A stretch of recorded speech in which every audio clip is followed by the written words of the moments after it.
Hey everybody, Ray Pastor, and today what we're going to do is we're going to talk about health, specifically focusing on the aspects that the Apple Watch 6, the latest version, and the highest end Garmin 945 and Phoenix, how they actually track and allow you to be a healthier person. What do they track? What do they allow you to look at? So we're going to get into it. Now, if you have an older Apple Watch, it may not have all the features I'm talking about today. And if you have a lower end model or older Garmin watch, it may not cover all the features that I'm talking about today. So you might have to look up your specific model to make sure that it has it. All right, let's get into it. Let's talk about what the Apple Watch Garmin have for overall health. I'm going to give you my opinion on each of the things that they have and talk a little bit about them. All right, let's go. First thing we're going to get into is heart rate. Probably the most important thing these two track, right? Okay, so to get things right off the bat, each of these watches tracks your daily heart rate, just continuously throughout the day or night that you're wearing the watch, tracks your heart rate. Now, they each do it a little differently. For example, Apple tries to track your heart rate like every few seconds, pretty much whenever there's a change, whereas Garmin tracks 24/7 every second.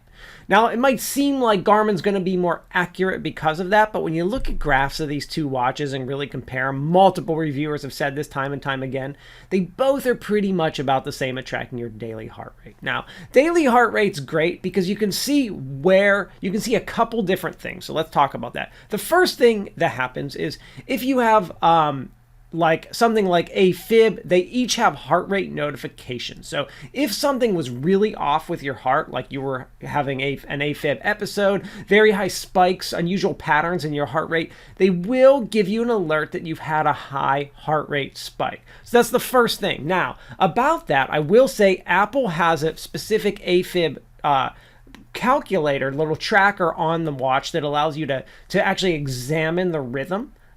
Which is a little more specific than Garmin. Now, it's rumored that Garmin is coming out with this technology very soon. So I have a feeling that in the next year, both of those watches are going to be equal for AFib. Don't hold me to that, but that's kind of the rumor right now, probably where it's going. And the most important thing is the high heart rate notifications to begin with anyway. And they both can do that. All right. Next most important thing, besides daily heart rate, is actually your resting heart rate. This is probably one of the most important things these devices track, is your resting heart rate. Now, resting heart rate, you want your resting heart rate to be lower, right? I mean, for most people, assuming that you're healthy and it's not like 20, the average, you want this average, nice, low resting heart rate. And if you're working out or losing weight or anything like that or trying to be healthy, what you're looking at is the long-term trends. For example, over time, my resting heart rate shouldn't be going up. Like over the last year, my resting heart rate shouldn't have went up. It should be either going down or staying the same, right? So that helps you tell your health. So they both do resting heart rate, both do a great job of that.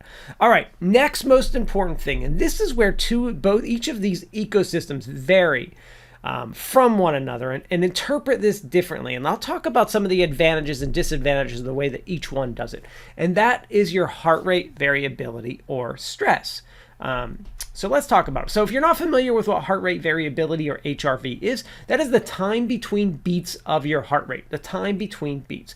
So whereas we want resting heart rate to be low, we actually want our heart rate variability to be the inverse of that, to be high. So over time, if you're working out, getting healthier, we want to see our heart rate variability going up. So if you're working out or you don't want to see your HRV going down over time, you don't look at necessarily the daily measurement, but you look at the trend over time of your HRV. Okay, so let's talk about Apple first. Apple tracks your HRV. It takes various calculations throughout the day when your body is at rest. It does it sporadically, but randomly. And I've had it take maybe up to 6 measurements a day. On average, it takes at least 2 or 3. So it takes these different points when your body's at rest. If I was sitting here like, it would probably take an HRV measurement. If I did that for like a solid few minutes, I was sleeping, or taking a little doze off. Or just sitting here still, like completely still, like freeze on freeze. It would take an HRV measurement. All right. You can also force an HRV measurement with the Apple Watch by using the Breathe app, and that will just take it throughout the day. All right. Now, Garmin does HRV a little differently. Garmin uses something called body battery to measure your HRV, and there are some advantages and disadvantages to that. So first of all, Garmin's measuring your stress mostly 24/7, but not really. It doesn't measure it when you work out. It just takes that into consideration. But it's measuring something called body battery, and this is interpreting your HRV scores for you and telling you how much each day you recover, rest, or how stressed you are. Like it measures your stress or working out. So when you're really stressed, your HRV goes way down, right? Because you're stressed, you're training as you recover and sleep, your HRV goes up. So Garmin has something called body battery, which interprets it. Body battery is amazing and does a great job of measuring day-to-day stress. Really good job. Whereas me looking at my HRV on my Apple Watch doesn't do as good a job measuring day-to-day. Now here's where these two things differ.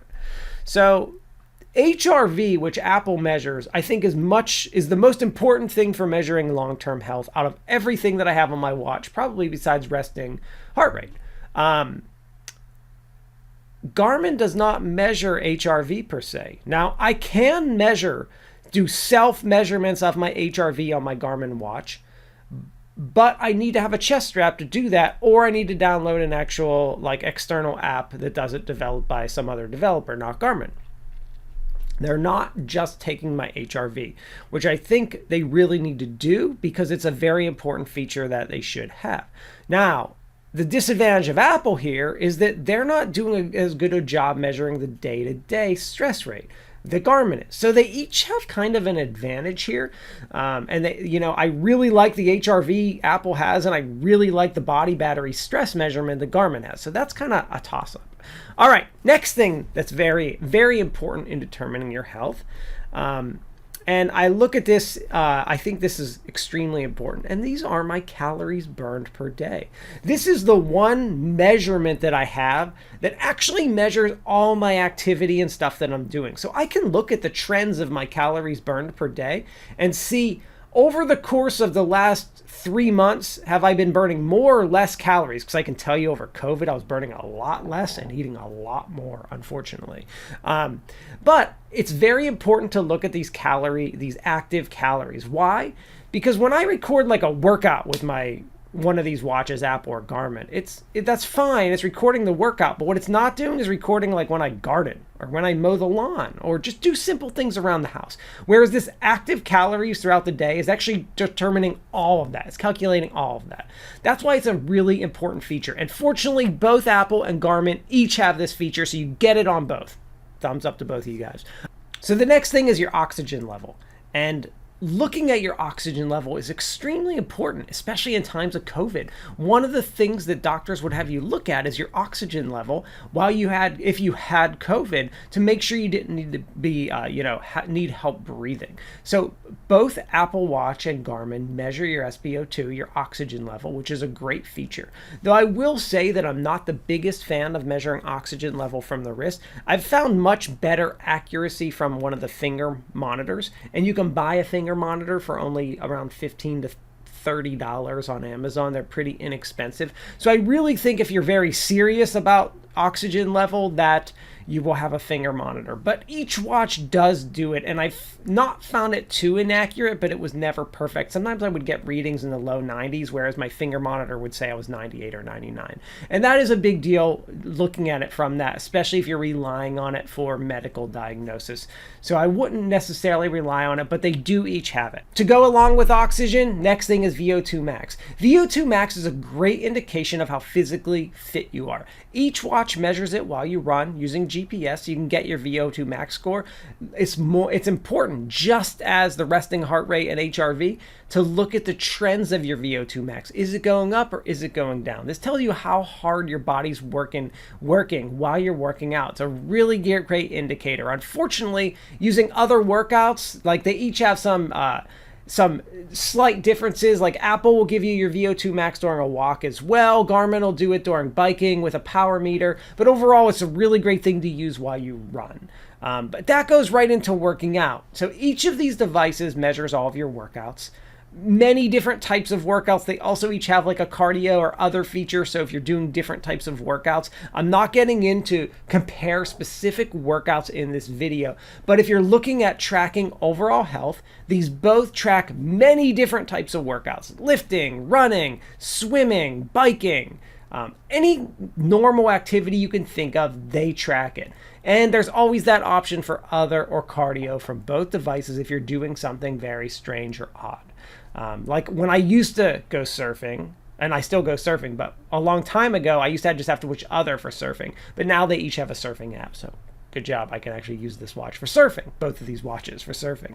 All right. That leads into working out, goes right into the meditation or relaxing. How do each of these watches have some way? Do they notify you that you need to relax or you should relax?